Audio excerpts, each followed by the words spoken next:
Okay, back to taking a look at talked about ROS, how Erie was pretty efficient there. Chester not too bad, Andrews not too bad. Ferris and Baldwin both had losses, and so naturally theirs would be a negative.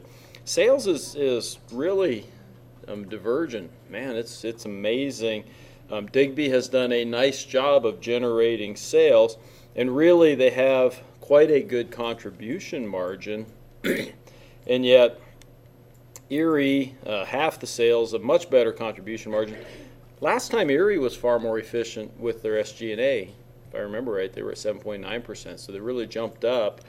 Maybe they had a little higher expectations for sales this time that didn't materialize, would kind of be my guess. I'm looking at those top numbers. Yeah, we were a year out on a lot of our production, so that hurt us. Really? Yeah. So you're not going to be able to change some of those products this round then? Well, last round we couldn't. So, but yeah, we put it out. We planned for this. Okay. So we knew last round was going to be a little rougher. It's always a little dangerous going out more than a year like that. Always very dangerous. Like you said, you got to be bold. Yeah, that's stupid though. I've always said bold but not reckless. So getting out beyond 1 year is always a little bit reckless, so you know. Yeah, but the perceptual value stays the same. It does, yeah. Until you move, and then you're going to move, you know, and presumably up there.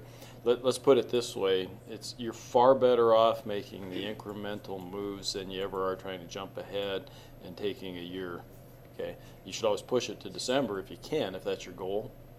If you go beyond that, it's not as advantageous. How's that? Okay, really good margins. I mean, really good contribution margins long with everybody. Okay, Ferris a little bit low there. Okay, even 23% isn't horrible. Okay, but when you're competing against, you know, oftentimes at this point of the game, 23% might not be too bad. But when you're competing against everybody else that's got well over 30%, okay, makes it a little bit tough. Okay, so you got to rise to the competition. SG&A to sales, those are actually fairly high numbers.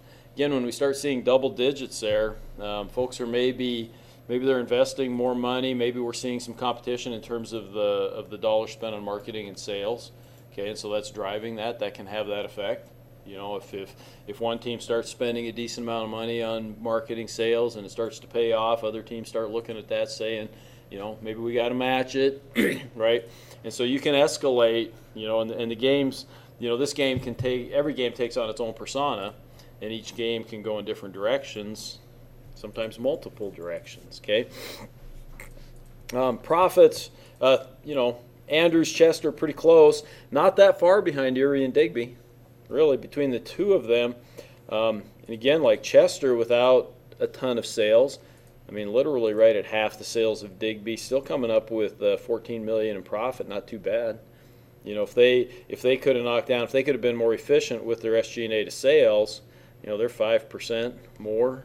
You know, that'd be $7.5 million pre-tax dollars, you know, just off the top of my head, which would get them closer. After you take the taxes out of there, obviously it'd make a difference, but it'd get them quite a bit closer. So Digby's taking up the market share. Yeah, you guys have let Digby kind of lead in the market share. I guess between now and the competitive rounds, you might be asking why. Okay, you might ask, is that important? Okay, and maybe, you know, maybe that's extremely important. Maybe it's, yeah, you know, they didn't win in my scorecard. Okay, but on the other hand, if you had those kinds of sales, and again, maybe you take that Amazon model, if you can notch things just a little bit, you know, turn the dials just a little bit, sometimes you can make a huge difference. You know, it wouldn't take. Think about this: every 1% improvement in either contribution margin or SG&A in sales, every 1% improvement there is $3 million before tax, right? Okay, if you're looking at $300 million in sales, every 1% improvement would be $3 million before tax. That'd be huge. Okay, for Erie, second place team, every 1% change is only $1.6 million. Okay, so sales can be extremely, extremely important, especially if you can dial some things. But as we've seen, you can also be a small company and be successful, and you can win the scoring contest. Okay, why? Let me ask this question: why would I?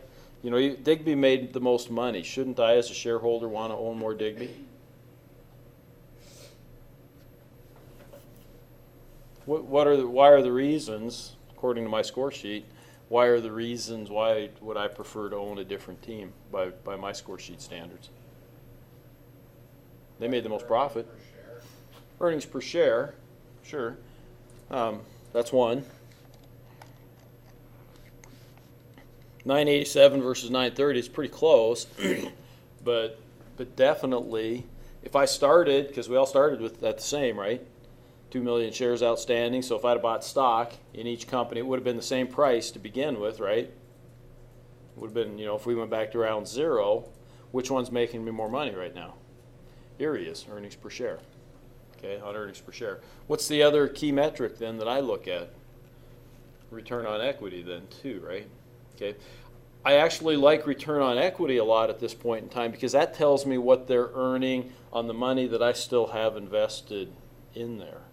Okay, that tells me what they're earning on the money that I still have invested in there, which is really important.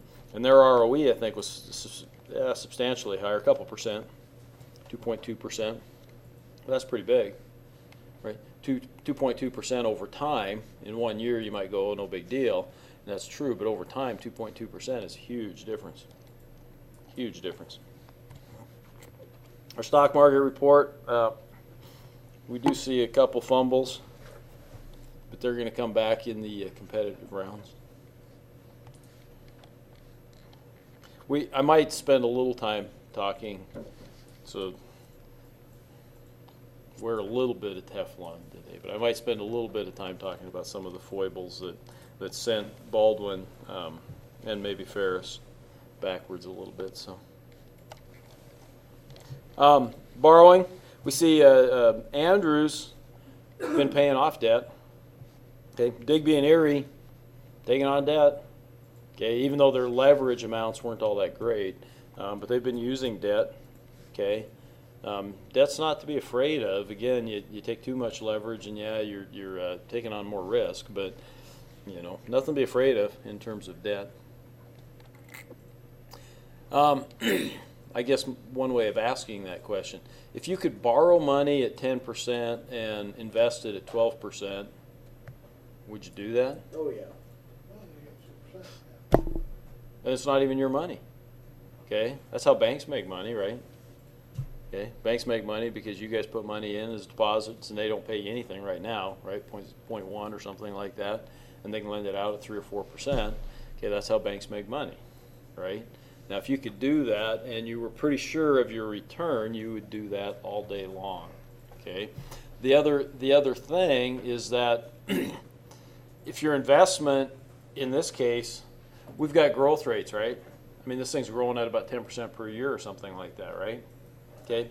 Your investment return's a compound return. You start taking, if your cost is 10% and yet your return is a compounded return, it's unbelievable then the impact that can have over time.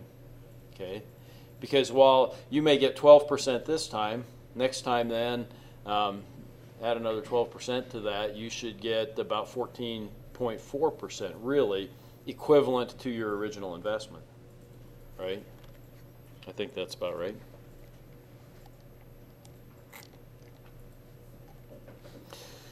Okay, so cash flows, what happened here?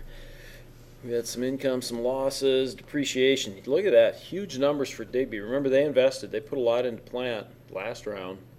And we got pretty big depreciation numbers for Erie as well. Okay, not so big for the others, a little bit smaller companies, that's okay. Accounts payable, nothing spectacular there. We see quite a change with Ferris, which simply means negative cash, so they caught up a little bit on their accounts payable. It affected their cash negatively. Accounts receivable would be the opposite, of course. Nothing huge there. Extraordinary gains, write-offs, probably sale of capacity would be my guess for Chester and Ferris. Okay, would that be right, Ferris? Did you guys sell some capacity last time? Okay, plant improvements. Oh my goodness. Look at that. Digby has invested $56 million for plant improvements next round. Either they've decided to automate a bunch or they have decided to bump up their capacity. And we'll see where they're at capacity-wise when we go down a little bit further. But that's pretty big. You know, the computer obviously doesn't know that next round's the last round too. Yeah, that was a big factor of not doing any plant improvements. Yeah, the computer doesn't know that, and so it's going to play the game just as if, you know, everything's normal, and they're going to play for another several rounds. Okay, I would bet that you guys a little bit of an opposite approach maybe. Okay, I do see some investments, $16.5 million. That would probably seem like a decent amount if you weren't sitting right there beside Digby at $56 million, right? I mean, $56 million is huge. Okay, a little debt issued here. Purchase cash from, where do I got here? What is our negative? Up above. Negative inventory. What's that mean? If I'm looking at the cash flow, okay, I'm looking at the cash flow, and you've got a negative number there for inventory. I just mean you sold that much inventory. Be the opposite, right? That's what we're sitting on still. Right? Yeah. Your inventory actually increased over the prior year, and so it was a drain on your cash because you had to build all the inventory, right? You built this inventory and you didn't sell it, and so it actually was a drain on your cash. Okay. Yeah, when you're looking at cash flows, you got to think through some of those and what the effect was. Okay, and that's the case there. So you guys, you know, I could bet money when if we look at your inventory level from last round to this round, your inventory went up. Ferris, on the other hand, had a huge. It's why they won the cash flow battle on my score sheet, right? Because they had a huge drop in inventory. I can tell just by looking at this number. Okay, it'll show us later. There's other places that we get to look at that, but we don't always get, you know, a capstone courier, right? If we're looking at things in real life, we don't always get a capstone courier, and so it's nice to look at these and understand what it means. Okay, again, just think through the process on the cash flows. We see some teams paid some dividends. Okay, pretty big dividend by Chester. Again, what's a dividend do? What's it? Let's ask it this way. What's a dividend do to your income statement? Lowers your cash. But that doesn't affect your income statement. Raises your return on equity. That's not really your income statement. That's your ratios.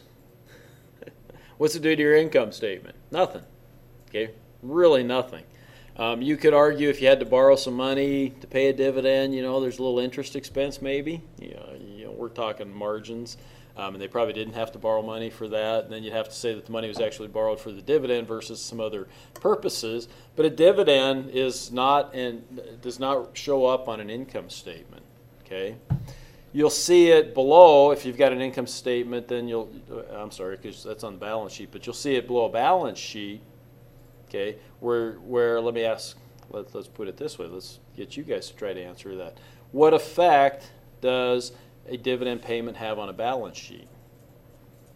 Just start from the top of the balance sheet. What's at the very top of the balance sheet? Cash. What's it do to cash? It reduces it. It decreases cash, right? Okay, and cash is what? Is it a asset or a liability? Asset. It's an asset, so you're reducing your current assets, which reduces your overall assets, right? Okay. It doesn't affect your liabilities. Say, in the accounting equation is assets equal liabilities plus owner's equity, right? So if it doesn't affect your liabilities, then it has to affect something else in order to stay in balance. So what does it affect otherwise? Owner's equity. Yeah, so it has to affect your owner's equity in that case, right? Okay.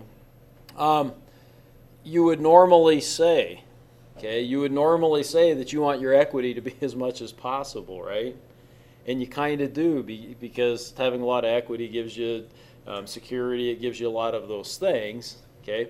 But as an investor, okay, if you're sitting on too much of my equity and you're not making good use of it, as an investor, I'll get mad at you after a while and I'll pull my money out of your stock and I'll go invest someplace else, okay, cause your stock to go down and let it up. Okay, different things like that can happen. And so managing that, okay, there's I guess you might call it, you're always looking for that optimum level or that equilibrium level, okay? You're always looking for that if you can. So we did see some purchase of buyback of stock. Erie bought back, right, negative cash. Okay, Chester bought back a little bit of stock, just 135,000. Erie bought back probably the max, is my guess, that they could buy back. You're limited as to how much you can buy back each round, but they bought back about $7.2 million. So they should have, they were at 1.9 million. I remember last round, 1.9 million shares outstanding. So they should have less than that. That was up here, wasn't it? About 1.8. So they were able to buy back just about another 100,000 shares. It's roughly 5% of the original amount that they had. It would be just about 5% of the amount that they had last. So it should have that kind of an impact. You know, if we're just doing really rough numbers, it should have that kind of an impact on there. Good question, right? Would they have, would it have had the highest, would Erie have had the highest earnings per share if they hadn't bought back any stock the last two rounds? Ooh, you have to do a little math on that one, right?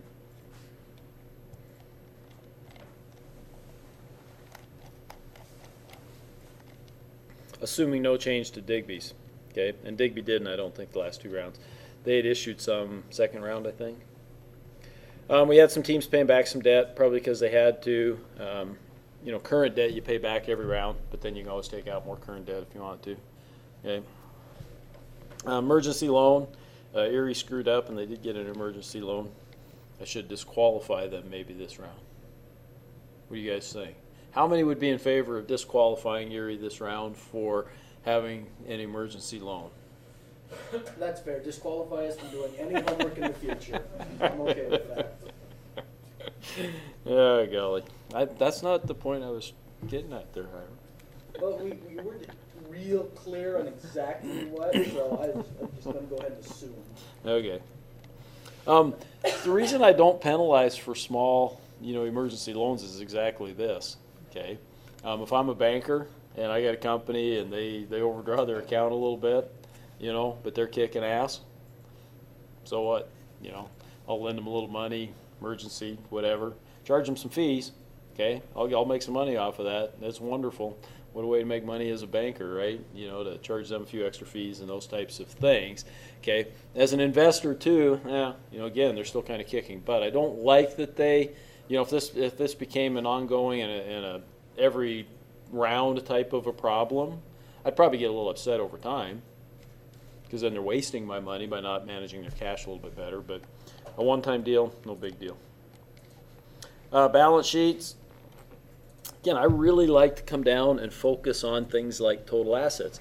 We see Andrews pretty small. Ferris getting really small.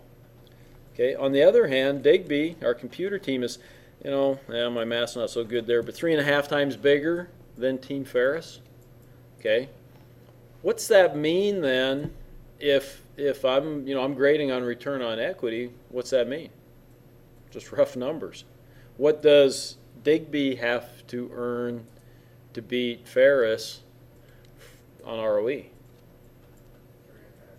3.5 times more. Sure, they have to earn 3.5 times more in order to beat Ferris now for ROE.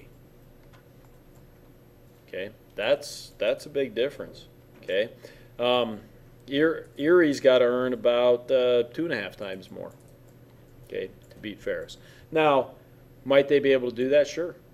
Okay, I mean they've got assets. Maybe they've invested in things that reduce their costs, on and on and on and on. More efficient, more effective marketing. Who knows, right? So all the things are there that they should and maybe can do that. But that doesn't mean that Ferris is in a bad position necessarily, right, when they've got low assets like that. That would be return on assets. I think I was saying ROE, but return on assets, I'm sorry. Equity down here, though, is similar, right?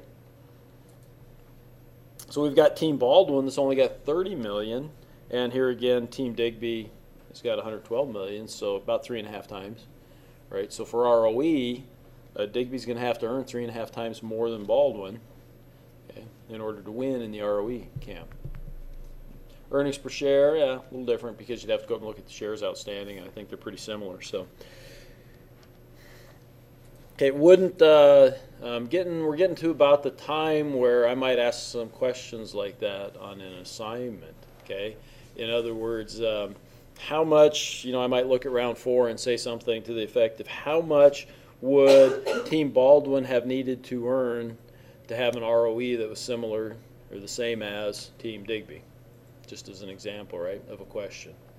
Okay, so you got to do a little math there, right? It's actually a little bit of algebra, sorry, but it should be from Algebra 1, from your high school Algebra 1. Okay. Sales we kind of looked at. The thing I wanted to look at here on the income statement now that I want to glance at, we got this. Remember, I've said all along that the other fees, write-offs, TQM hasn't really been meaningful until we get to here. Okay. Now we get to see, okay, look at that. Andrews invested a little bit. Baldwin, wow, go big or go home, right? They've invested some money in TQM, way, way more than any other team, okay? And we'll see down below, you guys get to look at the numbers, fortunately or unfortunately, and see what effect that will have on the different areas and whatnot. But you were able to look at those. Chester had a big negative there, so meaning that they did not invest probably in TQM, or if they did, probably not very much, and they probably sold some capacity would be my guess. If I remember right, Ferris sold some capacity and probably invested a little bit in TQM, but not much would be my guess. Looking up here. Okay, interest, look at that. I mean, Digby, they're borrowing some money. They're using some leverage, right? But it's actually gaining them a lot of sales. They're investing in things probably that are gaining some sales and whatnot. Nothing wrong with that. Just reading Apple issued some bonds. Why would Apple issue bonds? And they got $200 million cash basically in the bank. It's kind of odd, but they did. It's because all the money's sitting overseas, and they have a tough time spending it in the U.S., and so they just borrow money locally, offset all the money that they have overseas. They have to pay too high of a tax rate if they repatriate that money. If they bring it back to the United States and use it, they got to pay 35% taxes on it. So why not borrow money locally, get a tax deduction for the interest that you pay, and avoid those taxes just by leaving the money overseas? But here's the real negative on that. Where's Apple going to invest money then? Overseas. Okay. If I were them, I would anyhow. Feel the burn. Hmm? Feel the burn. Yeah. Yeah. His and her solution are to penalize companies for ever doing that. I know, I tried to be sarcastic. Yeah, I know. I knew you were being sarcastic. Yeah. They're going to penalize them, which would just prevent companies from ever establishing here in the first place. But, never mind the long-term consequences of those types of decisions. That's all right. So that capacity issue is really interesting, isn't it? You've got Digby and Erie that are using a decent amount of capacity. Likewise, Andrews and Chester. And Baldwin and Ferris, on the other hand, have just all kinds of capacity, right, based on their production. Now, if I remember right, they had some inventories they were probably getting rid of. So this might not be that unusual for a round or so, okay, while you're trying to get rid of some inventories. And hopefully then, production comes back up and whatnot. But we're starting to see teams use a little bit more capacity and actually using capacity beyond that first shift, okay? And has that, even though you're paying overtime, has that really affected the contribution margins? Well, a bit. If you did the math on it, it has, but you're saving money in other places, right? Because you haven't had to invest in the capacity that you would have needed to. So you're saving money in interest, you're saving money in depreciation, you're saving money in a lot of different places, okay? That just doesn't show up. Okay, it just doesn't show up. You got to almost have a little faith there. Okay. Okay, Baldwin, your bead product, right? That's been your bane the whole game, right? What'd you guys do with it at the beginning? Huh? You can't remember it around one or so and what you guys did with your poor bead product, your low-end product? Yeah, somehow clicked the wrong button, did something, and actually moved it backward in the perceptual map, which we'll be able to see only in the big one. Okay, they compounded the issue by what else did you do to your bead product? Doesn't have anything to do with moving it. They bought the maximum amount of automation. Okay, if you go look at your guide, what happens with buying automation? It lowers your costs. That's great. Okay, so that part's wonderful. But what else does it do in terms of R&D? Makes it more expensive. It can make it more expensive. Absolutely. It takes longer. Okay, and so Baldwin's probably been sitting here trying to reposition, or maybe making some efforts to reposition bead. Yeah, I went back a couple rounds and I saw that you haven't been able to move it. But part of the reason might be because it would have been expensive and you had a tough time moving it far enough. Well, we could have moved it, but the revision date was so far out that Right. it wouldn't. Right. Yeah, so you could only make just little inky, maybe 1/10 or whichever, which was meaningless. If you moved it 1/10, it took 2 Yeah. years. Wow. So that was a foible that happened at the start that they'll learn. Okay. So don't count on Baldwin doing that again in the competitive rounds, right? Okay, it just happened. Automation might have been a great decision, but when you somehow moved that thing backward, it just ended up compounding. So they're sitting on inventory still. Looks like everybody else sold out or sold. Yeah, they might have even. Everybody else sold out of the low end, and in spite of that, they still wouldn't buy bead. Okay, and the reason they, it makes them feel bad. Don't laugh at them, Garrett. Right, because it's outside of the dotted circle. Yeah, it's outside of both circles. Okay, poor Garrett's laughing at bead, not at you guys. He's just laughing at the poor product beads. Okay. I'm laughing at you guys. You guys should get him after class and beat him up, man.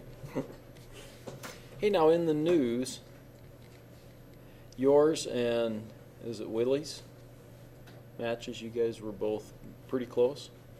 Willie's more so than mine. Okay. Well, I had somebody else telling me that they said some other guys. And I said no, because I looked it up.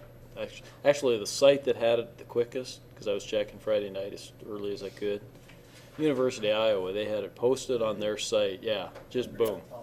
Yeah, they were right on top of it. They had pictures of our gym, the whole works in there, and they had the results all posted and everything. And I thought, man, that's kind of amazing. Yeah, Willie threw his kid to his back. Oh yeah. Held him there. Almost been it was pretty sick. Oh man, I'll bet the crowd was going crazy then. Yeah. I knew. I thought. I wish I could have been there. So that'd be just like if Duke came here and played our basketball team.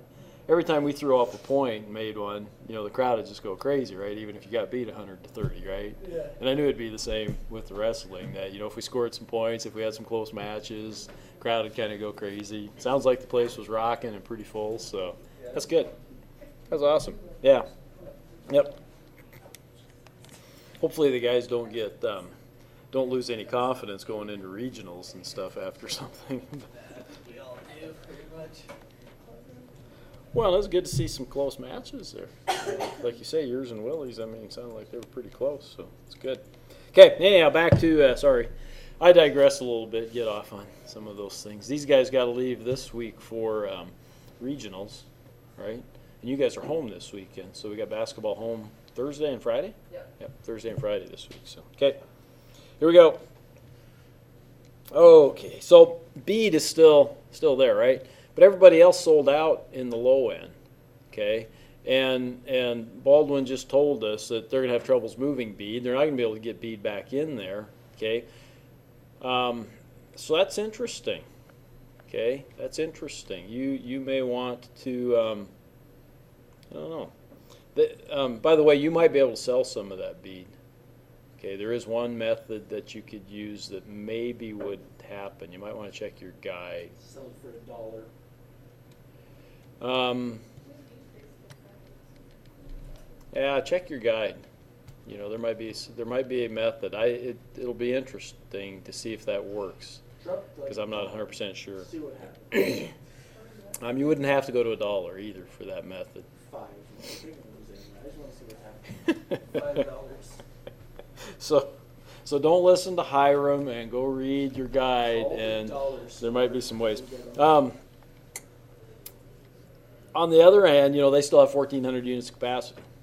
Okay, so that's kind of interesting. We sold out a lot of traditional. These top teams did, but Erie has a lot of traditional, so they ended up with quite a bit of inventory, right? They actually ended up with a decent amount of inventory in these ones down here too. What caused them? They were decent price in the traditional segment at 25. Because we were a year off. Oh, because that's one of the ones where their revision date screwed up. Yep. Because what happened one round is we tried to get ahead and we overstepped, and then we were, you know, 1 year out, so we couldn't make a regular increment. So we've kind of been playing catch up the whole time. We've been on the tail end. So last round we kind of said only one round left. Let's put it where we want it for this round. So they'll be coming out ahead. Finally, They hope. we hope.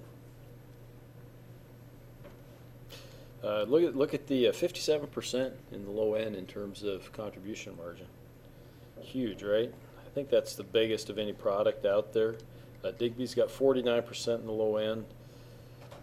Yeah, of any of the products that are out there, that's the biggest. Erie's also got, you know, second best with 49% there, but not very good in the performance and size. You know, they're getting stuck there a little bit. 17% on each of those in terms of their contribution margins. So, I don't know why. Pricing, they haven't spent anything on automation there, those types of things.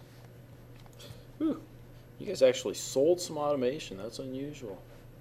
Ferris went from 3 to 2.5.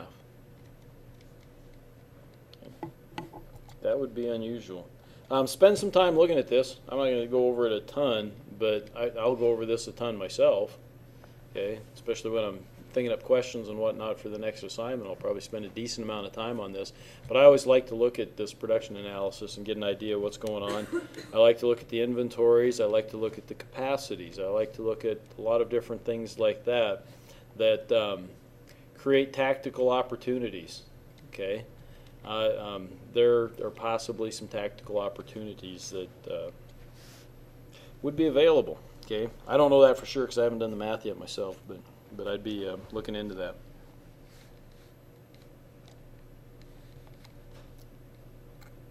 Ferris sold out there, did a decent job in the traditional segment. Just trying to think why their sales and stuff were so low. My guess is it's other buying criteria and or spending, possibly. She did have some inventory left over in the low end. Hard to say. What's going to be interesting next round is every one of these is going to have a negative growth rate for next round. So that's going to throw in a big. Really? Yeah, they're all negative. Why did you tell everybody that? Well, I figured they'd see it. It's only obvious. So our economist that's working for us is projecting that next year might not be so good. We might be having a what? Might be having a recession or something if that's the case. If sales are going to be doing that. Wow. Yeah, they're big too, big numbers. It kind of sucks that they're giving you that kind of a warning. I wish they'd have just sprung it on you and see what happens. Man. Yeah. Yep. We did in the traditional segment, everything met. Okay, I think your last assignment we went as far as sales. Remember I said, okay, so you had some potential versus actual, and what was the dollar amount of the sales, you know, that got missed, that type of a thing. Don't be surprised that I might take that another step and say, what's the profit that got missed, okay? And that can get a little bit more problematic, okay? You'll have to go up and look at the labor costs and the material costs. Use that number and not the contribution margin, and the reason I say that, and it was actually a student, because I was doing it wrong, and a student corrected me on that, and she was absolutely correct, because your marginal costs are the costs that are listed up above. Your contribution margin is an overall, right, calculation for cost versus sales price, but the actual labor and per item, the labor and material cost per item that you have up above in that production analysis, okay, those are your marginal costs, meaning that those were the costs on the last ones that you made. Okay, so if I ask you that question, that's the cost that you're going to want to use. Hope that makes sense. Okay. A couple of them sold out. You know, a little bit, not a ton. You know, but Digby left some on the table there. Chester took advantage of that. Andrews left a little bit on the table. So Andrews is pretty well positioned there. They were positioned to have close to about 30% of that market. Okay, and they did pretty well. They got about 27%, so not too bad. But could have had a little bit more. I changed it to at the last minute. That would have been dead on. Oh, yeah? Bumped up the production a little bit more. Yeah, because they sold out. Yep. Lowest price, well, until you get down to Erie. Okay, but a relatively, and Erie probably did that because they knew that they were off. Because here's where it affected them, right? Because they got to wait another year, and so their revision date's old. And in the traditional segment, number one is age, right? Okay, and so their age got a little bit old because that's what I was saying earlier. You know, you're far better to do some of those incremental changes than you are to try to get ahead and miss out on a round, basically. Because especially like in the traditional segment where age matters, all of a sudden your product's looking, you know, a year old. Okay, a year or two old. In this case, a year and a half too old, right? Whereas Andrews, that's pretty close. That's a little bit high, but we know that it went through that date, right? Okay, it revised pretty early in the year, 3/16. Okay, and so at 3/16, it was probably 1.6 years old or something like that, right? And so it went through that ideal age during the course of the year. And that's probably one of the reasons. But look at that. Holy cow. Look at the money also that got spent there. A promotional budget and sales budget, a combined $5.6 million. That's more than twice as much as, well, not quite twice as much, but pretty close. So a big bunch of money spent there. It's interesting. Cake, on the other hand, here's an interesting thing. How come they've got MTBF? They're the second biggest seller, but their MTBF's only 15,000. What would I expect if I go up and look at Cake then? Back up to the production analysis. What might I expect there, say, versus Able? What does MTBF affect? What's it mean? Mean time before failure. Okay. And that's the number of hours. So their number of hours, so they're going to fail quicker. Okay, so what would I expect then of Cake versus, any idea? I would expect their material costs to be less. Okay, now we'd have to look here where they're at. Okay, a little bigger on size, a little better on performance. So let's go up and look. It might be close, you know, but Cake, material cost $9.45, Able $10.23. So just about a full buck, 80 cents difference, right? Okay. And did it affect its sales? Well, maybe. Okay. Again, they only spent, you know, half as much on marketing. They didn't sell out. Okay. They actually took advantage, right? So their potential was only about 18%.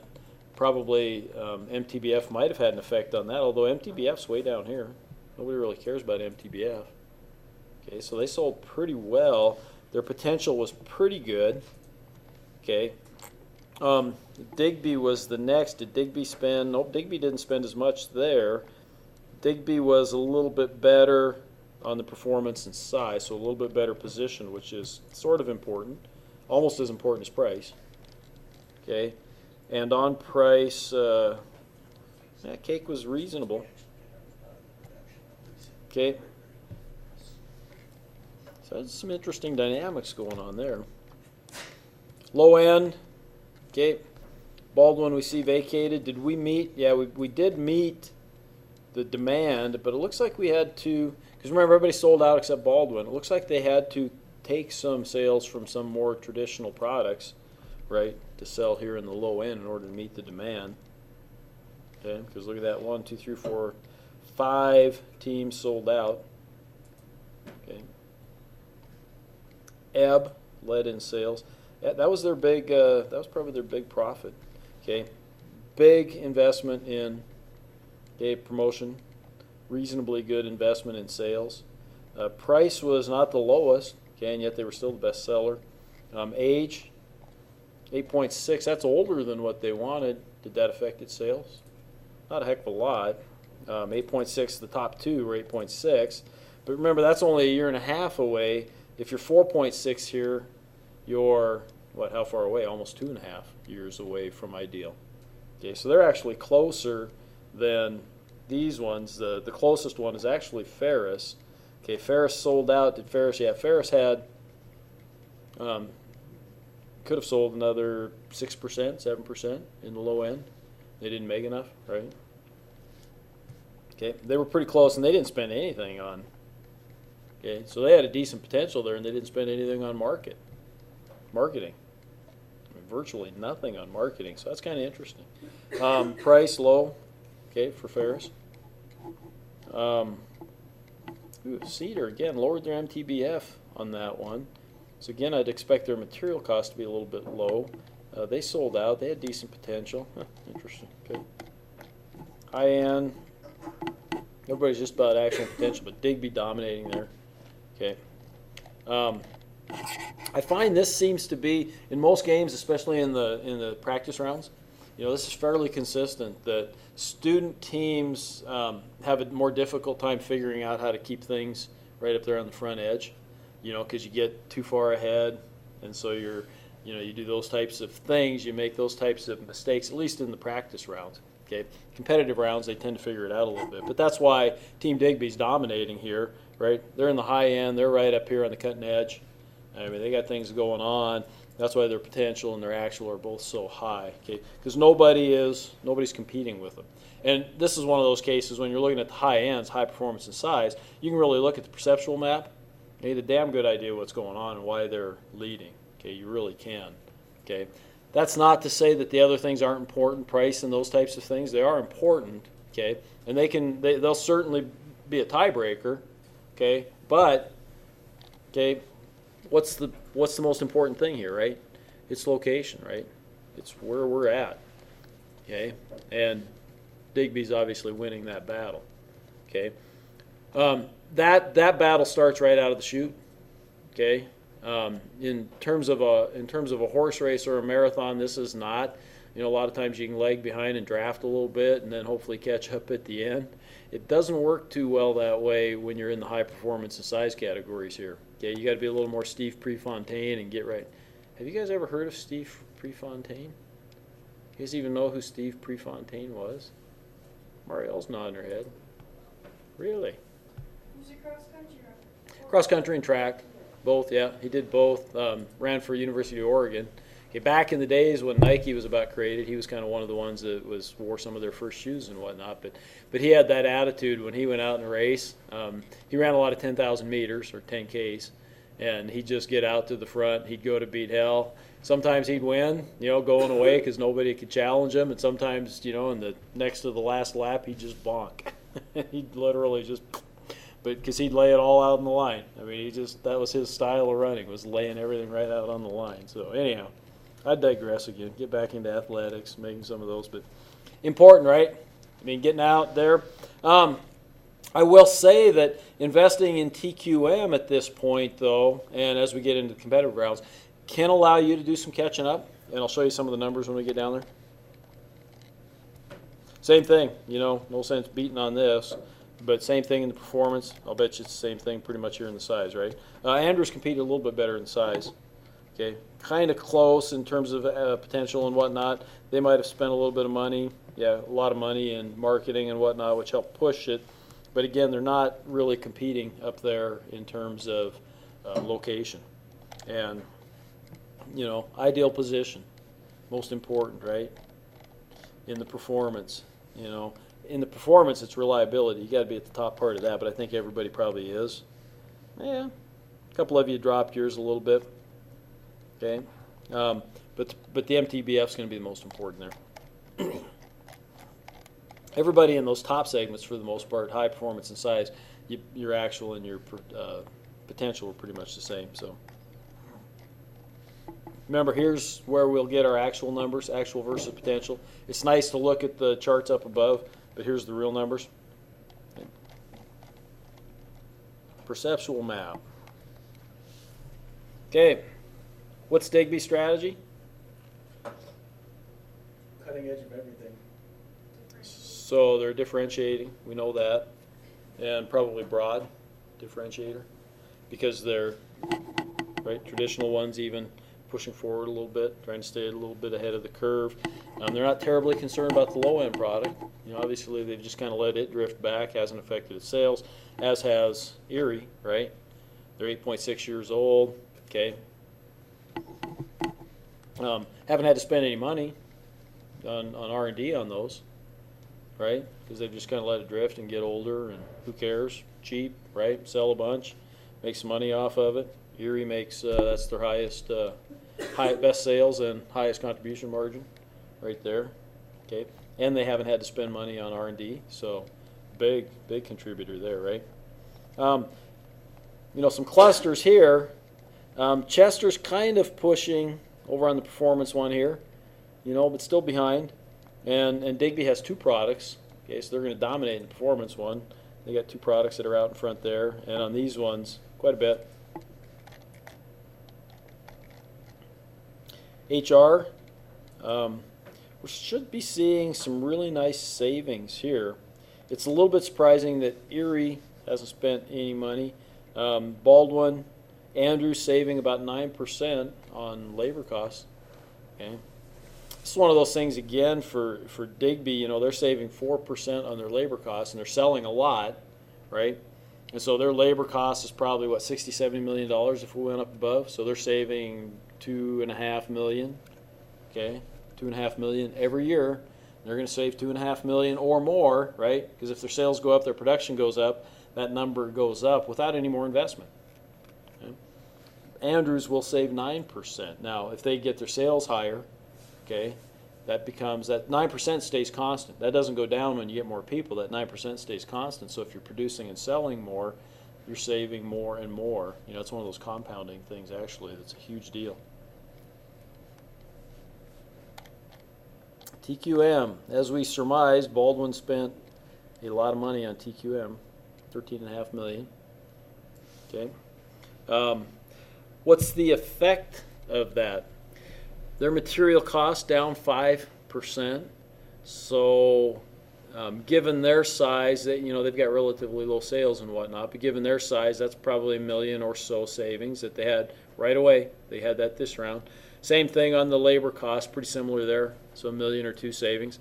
So right away, that $13.5 million in the first round, even that they spent it, gets reduced by a decent amount. Reduction in R&D cycle time. Okay, 27%. That's pretty big. When I said that in the later rounds you might be able to do some catching up a little bit with Digby, okay, this is where you could, right? Because now all of a sudden you can move your product a little bit further, okay, and still keep that revision date in the same year, in the year that you want it to stay in. Okay. Question? How come Digby has an 8.5% turnover rate and 0 separated employees? Why does Digby have an 8.5% turnover rate but 0 in separated employees? They probably needed more employees because their sales went up so high. Okay, so even though they've turned over some employees, they've lost some employees. The net separation, I think that's a net number. I'm not 100% sure. That's a good question. Maybe we might have to look that up, but I think that's. We had 50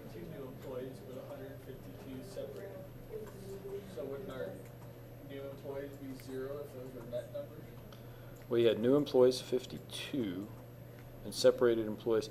No, my guess is then you guys were able to reduce your staff by a total of about 130.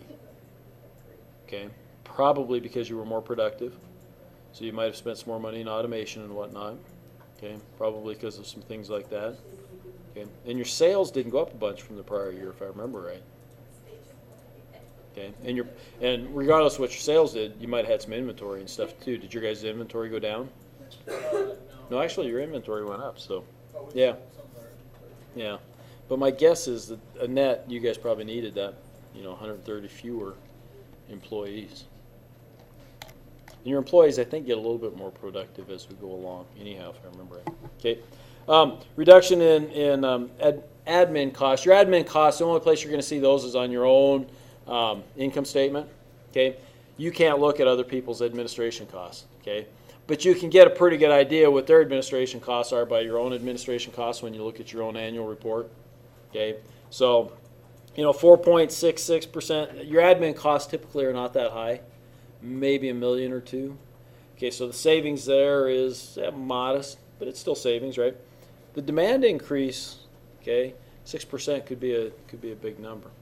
Okay, could be a big number. We'll see. I mean, Baldwin invested quite a bit of money, but they're at the low end of the totem pole. It's going to be a little bit harder to judge the impact, but we'll see next round. Okay, that would have come into effect though. Both the material cost, the labor cost, these all came into effect in the 4th round. Okay, they're still hurting because of the bead. There's just no getting around. Bead's killing them, right? They're low-end products. So, and annual reports that I could look at, but I'm not gonna. So, any questions about the round? Round 5, we add nothing new. Okay, so round 5 is going to be the same stuff. You'll have TQM again. Okay, are there end game strategies that you can use? Absolutely. Okay, should you? That's completely up to you guys. Okay, it is a practice round. I think were it me, I would be more inclined to want to see how things are going to work out in a normal environment. As you guys correctly pointed out, we're going to have a recession next year. If we have a good economist. Presumably we have a good economist. So, okay. So it's throwing that at you, okay, which is going to make you have to sharpen your pencil a little bit. Okay, because is it a down market for every segment? Everyone, Right Yeah. about 7%. About an average 7%, huh? So wow. Okay. So yeah, you guys are gonna have to sharpen your pencil a little bit then, because you got some inventories in certain categories that you're gonna have to worry about. You got some different things going on there, and you've got sales that are going to decrease next year. Okay. So it's, might want to batten down the hatches just a little bit, right? And be ready to hopefully weather the storm. How's that for some good cliches, huh? Any questions? Okay, we'll go over the homework on Thursday, and I'll have another homework assignment ready for you guys, because I know you're all excited about those. Yeah? You guys are loving those, right? Did I get last week's graded? Well, the ones you just turned in, I didn't, but okay. So everybody have a good day. See you Thursday, if not sooner. We won't see Garrett Thursday.